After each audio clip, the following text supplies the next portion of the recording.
जो 5 दिवस 5 भावाबरोबर तुमच्या पोरीचं लग्न लावं. त्यांनी सांगितलं, अरे वा रे, तुला धर्मराज म्हणतात. एका कन्येचं 5 माणसाबरोबर लग्न लावायला सांगतो, नाव धर्मराजांची का आहे काय? तर तो द्रुपद होता व्याकुळ रोचना, व्याकुल झाला तो. द्रुपदाने सांगितलं, एकच वेववित हा मनुष्या करून पाप नाही काय? एका राजाला अनेक स्त्रिया असतात, पण स्त्रीला अनेक पती नसतात ना. असं कधी झालं आहे का? नाधर्म आहे, करतो मनसी. कसं काय तुम्हाला सांगतो? धर्मराज म्हणतात, माझी वाणी कधीही असत्य वदत नाही. ही पत्नी होईल आमची 5 भावांचीच. अकस्मात आगमन असते कधी कधी संतांचं. द्वैपायनो राजाने अकस्मात व्यास आल्यानंतर त्यांनी द्रुपदाला सांगितलं, हा म्हणतो तसं कर. द्रुपदाने सांगितलं, महाराज तुमची संमती आहे? सांगितलं, हो. का? अरे तूही 10 मिनिटानंतर हो म्हणशील. तुला सांगू काय, तू यांना जाणत नाहीस म्हणून तुझं अज्ञान आहे. मी तुला दिव्यदृष्टी देतो, पाहून घे काय. दिव्यदृष्टी प्रदान झाली आणि तुला पूर्वीचा इतिहास सांगतो. तथैव मुनीनाम वार्क्षी, भागवतात आलेलं आहे. थोडंसं वेगळ्या प्रकारानं. कंडू नावाची मुनी होते आणि त्यांची कन्या होती वार्क्षी. 10 प्रचेतसाबरोबर लग्न झालं. तिला 10 पती होते. तर 5च सांगतो मी तुला. वार्क्षीला पती किती? झाडावर कन्येचा गर्भ टाकला होता. भागवत 8वां मी सांगितलेलं. तिचे 2 नाव होते, वार्क्षी आणि मार्ष्या. कंडू नावाचे मुनी होते. तप केलं आणि अप्सरेला ब्रह्मदेवाने जेव्हा पाठवलं तेव्हा कंडूचं तप भंग झालं. तिच्या उदरात गर्भ आहे. जेव्हा सत्यलोकात बोलावलं तेव्हा तिनं विचारलं, माझ्या उदरात कन्येचा गर्भ आहे, कुठे टाकू? औषध म्हणजे वृक्षावर टाक. वृक्षावर टाकला. चंद्राने पोषण केलं आणि ती कन्या ब्रह्मदेवाला नेऊन दिली. पुढे तिचं 10 भावाबरोबर, हे सख्खे भाऊ होते. भागवता यांची कथा आहे. 10 प्राचेतस चेतांत ते सब प्राचेतसा. 10 भाऊ होते, तपाला आले. त्यावेळेला यांना ही कन्या ब्रह्मदेवाने दिली, तुमच्या 10 भावाची पत्नी म्हणून. राजा, विवाह एक रहस्य आहे. मी तुला थोड्याशा दिव्य दृष्टीनं सांगतो. तुला काय दिसते ते पाहून घेतो. राजा सूर्यपुत्र म्हणजे यम, त्यांनी यज्ञाची दीक्षा बांधली. आता तो यज्ञात आहुती टाकणारा यजमान झाला. माणसं मरणं बंद होतील की नाही, कोण आणि लोकांना. त्याच्यामुळे पृथ्वीवर संख्या भयंकर वाढली माणसांची. यांचा यज्ञ सुरू, लोकांचं जिवंत राहणं सुरू, मरतच नव्हतं. त्यावेळेला भीती आम्हाला लागते म्हणून पितामह वाच, ब्रह्मदेवाने सांगितलं, मलाही जरा चिंताच आहे. मरून धर्मा मनुष्य आहे. आता आम्ही ते विचित्र पाहून आलो. म्हणून यमराजाला सांगितलं, महाराज तुम्ही यज्ञाच्या कामात लागले, हे माणसं मरणं बंद झाली, हे सगळं कसं करावं? आणि भागीरथीच्या जलात कमलाला वगैरे थोडासा इतिहास असा आहे. व्यासो वाचा, यांचे पूर्वज वगैरे त्याचा थोडा इतिहास आहे. आणि इंद्रचं बंधन आहे. कन्या रडत होती. एक तिच्या डोळ्यातून जे पडलेले बिंदू मंजू अश्रू आहेत, त्या अश्रूचं एक एक सुवर्णाचं कमळ होत होतं. म्हणजे कुठून कमळ निर्माण होतं आणि तिच्या पाठीमागे गेले. स्त्रीवाच, तिने सांगितलं, मी एक भाग्यहीन अबला आहे आणि तुम्हाला नंतर कळेल, तुम्ही माझ्या पाठीमागे या. त्या तरुणाला पाठीमागं बोलवून तिथे एक योगासारखा माणूस शंकर होते. त्याने नेत्याने सांगितलं, जाय, हा जो तुझ्यावर आलेला माणूस आहे ना, तुझ्या डोळ्यातला अश्रूंचे कमल का होतात हे नेहमीप्रमाणे त्या खोलीत कैदेत बंद करायला. तिथे 4 माणसं आणखी होते. हे 4 आणि हा 5वा आहे, 5 इंद्र होते. शंकरांनी त्यांना थोडंसं कारण झालं. सिद्धासनानं युक्त बसलेल्या महादेवाने त्यांना पाठवलं.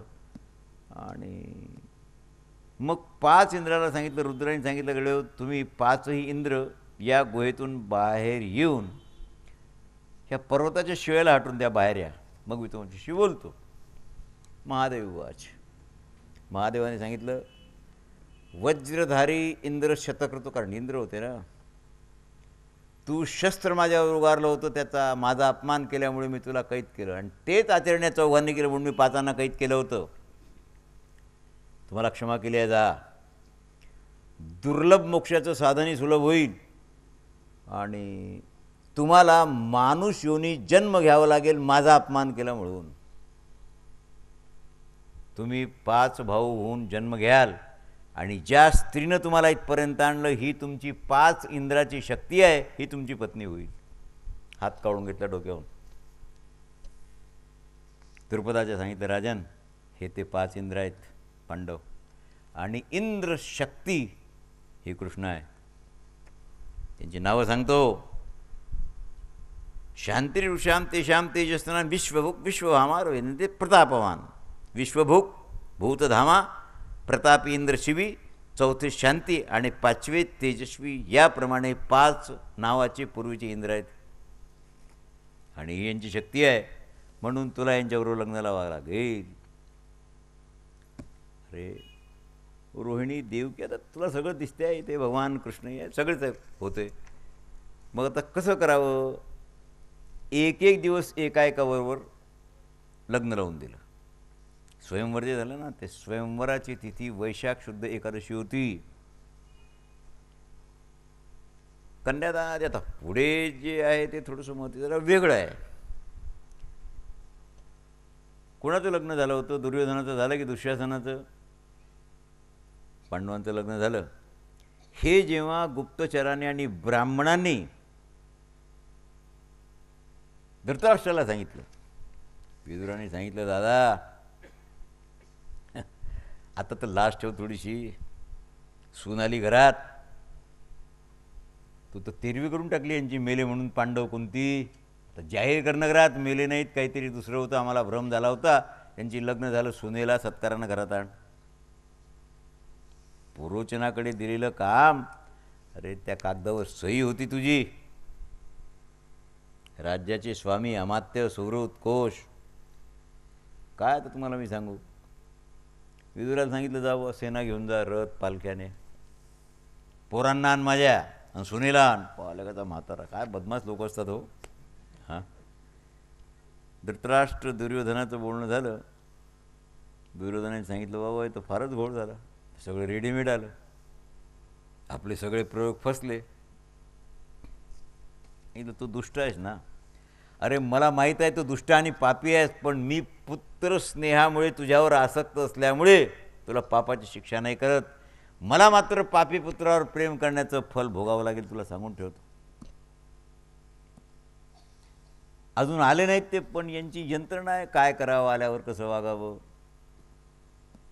विदुराने सांगितलं, भीष्म द्रोणांना विचारा, या वाह्यात पोरांना विचारू नका काय करायचं, बोलवा त्यांना. आणि बोलावलं, सगळं झालं. आणि त्यानंतर सत्कार स्वागत. गांधारी होती, गांधारी महापतिव्रता, साखरपुडा झाला त्या दिवसापासून डोळ्याला पट्टी आहे. आल्यावर मग धृतराष्ट्र वाचून धृतराष्ट्राने सांगितलं, कुंतीनंदन युधिष्ठिर,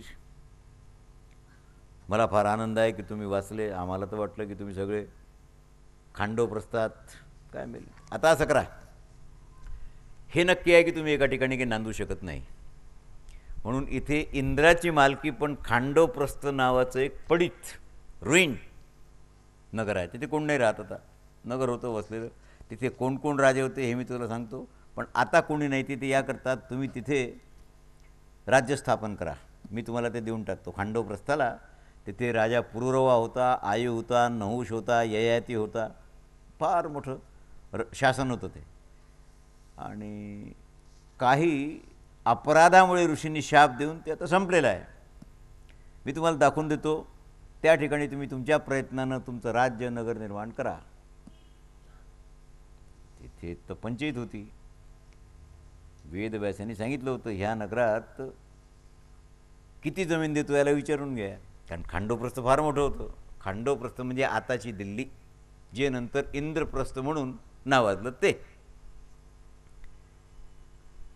मग तिथे तिथे ऊनही नव्हतं पडत, एवढं भयानक वन आणि अरण्य होते. त्याला साफसूफ करून कसं कराल हे सांगितलं, आम्ही सगळं करतो. आता एक लक्षात ठेवा, हे सगळं करण्याकरता आपल्याला कृष्णाची मदत लागेल, त्याच्या वाचून आपण हे काहीही करू शकत नाही. त्वया नाथेन गोविंद दुःखम तीव्र महत्तमम. कृष्णा, तू जगन्नाथ आहेस, जगाचा नाथ आहेस, आणि माझी तुला विनंती आहे, तू या माझ्या पोरांना जर मदत करशील, मार्गदर्शन करशील, बरं होईल. ते काय नारद आले, त्यांनी पांडवांना सांगितलं, सुंद उपसुंद दोघं भाऊ होते, अर्ध अर्ध पान खात होते, पण त्यांना वरदान होतं की आम्ही एक दुसऱ्याच्या हातानं मरू, म्हणून त्यांनी फार त्रास दिला जगाला, लोकांना. म्हणून त्याच्याकरता एक स्त्री निर्माण करावी लागली ब्रह्म्याला, त्याच्यात फूट पाडावी लागली, प्रेरणा द्यावी लागली. आणि कंदू म्हणजे चेंडू खेळताना स्त्री पाहिली वगैरे, तुम्हाला मी सांगितलं होतं, हा इतिहास जरा लांब आहे.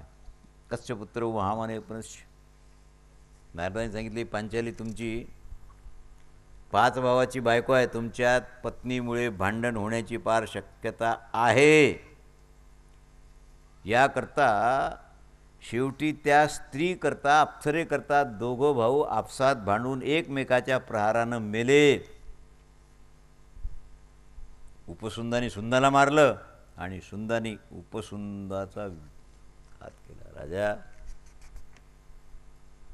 फक्त एका स्त्री करता तिच्या गालावर तीळ होता, म्हणून तिचं नाव होतं तिलोत्तमा.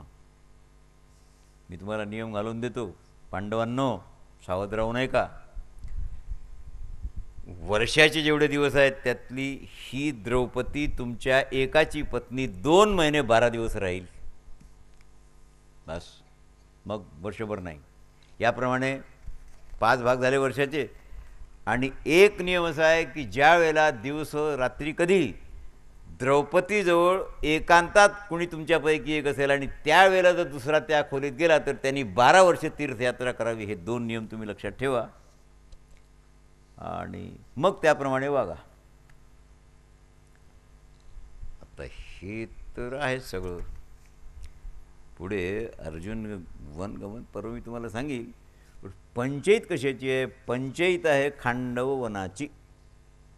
खांडवन पर्वत फार कठीण आहे बरं. ते सगळं तात्पुरते जिथे राहत होते तिथे नारद आले, त्यांना हे सगळं सांगितलं, 12 अब्दी सगळं झालं. पण एक दिवस नियमभंग झाला. दुपारची वेळ आहे आणि धर्मराज युधिष्ठिर द्रौपदीबरोबर बोलत होते. एका ब्राह्मणाच्या गायी चोरीला गेल्या आणि त्यांनी येऊन अर्जुनाला सांगितलं, अर्जुना, माझ्या गायी चोरीला गेल्या, चोरांनी नेल्या, मला सोडून दे. ठीक आहे. त्यांची शस्त्र होती, जिथे धर्मराज बसले होते तिथे खाली मान घालून गेले, शस्त्र आणले, त्या ब्राह्मणाच्या गायी सोडून दिल्या आणि तीर्थयात्रेला निघण्याची तयारी केली, दीक्षा घेतली. धर्मराजांनी सांगितलं, कुठे जातो? सांगितलं, नियम होता नारदांनी घातलेला आहे. तुम्ही एकांतात होते दोघं, मी आलो 12 वर्ष, वनवास नाही आहे, तीर्थयात्रा. त्याने सांगितलं, कारणच नाही, मी तुझा मोठा भाऊ पित्याप्रमाणे आहे. पित्याच्या बेडरूममध्ये जर पुत्र गेला तर त्याला नाही आहे का? जायचं कारण नाही. त्यांनी सांगितलं, नाही नाही, छिद्र ठेवू नका, कायदा तो कायदा, नियम तो नियम. 100 रथ होते सोबत, 200 ब्राह्मण होते, गाईचा कळप होता दानाला, कारण तीर्थयात्रा आहे ना ती. आणि आरंभ झाला तो आरंभ. अर्जुन वनवास जो पर्व आहे त्याच्यात मला बब्रुवानापासून गंगाद्वार वगैरे उलुपी सगळं तुम्हाला सांगावं लागेल. त्याकरता मला असं वाटते ना, इट इज 10 o'clock. हा फार रमणीय इतिहास आहे, ज्याला आपण 7 सिस्टर्स म्हणतो. मणिपुरापासून अरुणाचलापर्यंत हे छोटे छोटे 7 प्रदेश आहेत की नाही. ही प्रथम यात्रा आहे, अर्जुनाची प्रथम यात्रा. अर्जुन जेव्हा निघाले तेव्हा पहिल्यांदा पूर्व दिशेच्या यात्रा करत त्यांनी मग हरिद्वाराला गेले. गंगाद्वारात ठांगल्यानंतर जे घडलेलं आहे ते मी तुम्हाला उद्याच्या प्रवचनाला सांगेल. एक तुम्हाला आत्ताच सांगतो, उद्याची 2 प्रवचनं आहेत आणि त्यात मी उरलेला आदी पर्व आणि सभा पर्व हे संपून टाकेल. कारण सभापर्व संपवल्यानंतर पांडवाचा वनवास होईपर्यंत उद्या मी तुम्हाला सांगेल, त्यात अनेक विचित्र गोष्टी मी तुम्हाला सांगेन उद्या. आणि पर्वापासून वनपर्व, कारण वनपर्वाचा आरंभ म्हणजे मुमुक्षू, तीव्र मंद दोन्ही, साधक जिज्ञासू यांच्याकरता मेजवानी आहे. सत्संग आणि त्याचा परिणाम उद्याच्या प्रवचनाला आपण पाहू. तूर्त या अध्यायावर मला हे संपवावं लागेल, कारण पुढे गेलो तर ते सकाळसारखं त्या माणसाने मला सांगितलं, बुवा लोक घड्याळी पाहतात आणि तुम्ही 3 तास कसे काय बोलले वगैरे भानगड नको. याकरता आपल्याला इथून संपून पुढचा भाग आवरावा लागेल. पुंडलिक वरदा हरिविठ्ठल श्री ज्ञानदेव विठ्ठला विठ्ठला.